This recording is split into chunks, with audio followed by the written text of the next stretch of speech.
இப்போ இவர்கள் அந்த புனிதமான உறவை இதை வந்து வியாபாரத்தியோட நோக்கம்னால இவ்வளவு பிரச்சனைகள் வந்திருக்கிறது அல்லவா? அப்போ இது எப்படி நடந்திருக்கணும்? பணத்திற்கும் திருமணம் செய்யாதீர்கள், முற்றுப்புள்ளி வைத்திடுவோம்.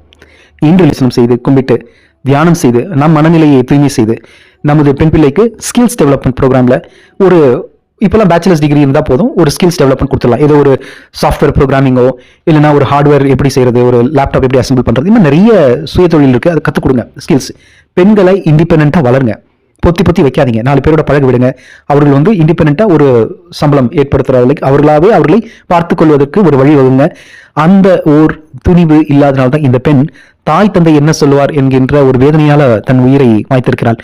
தனிப்பட்ட முறையில் அவள் சிந்தித்து இருந்தால் இன்னொரு இடத்துல ஒரு எம்என்சியில் ஒர்க் பண்ற பொண்ணா இருந்தா நேராக எம்என்சிக்கு திரும்ப போய் அவர்கள் அந்த வேலையை பார்த்திருப்பார்கள். அப்பா, நான் இங்கும் வரவில்லை, கணவர் வீட்டுக்கும் செல்ல மாட்டேன், நான் வேலையை கவனிக்கிறேன் என்று சொல்லி அவருடைய வேலையை பார்த்துக்கொண்டு அவர் வந்து கொஞ்சம்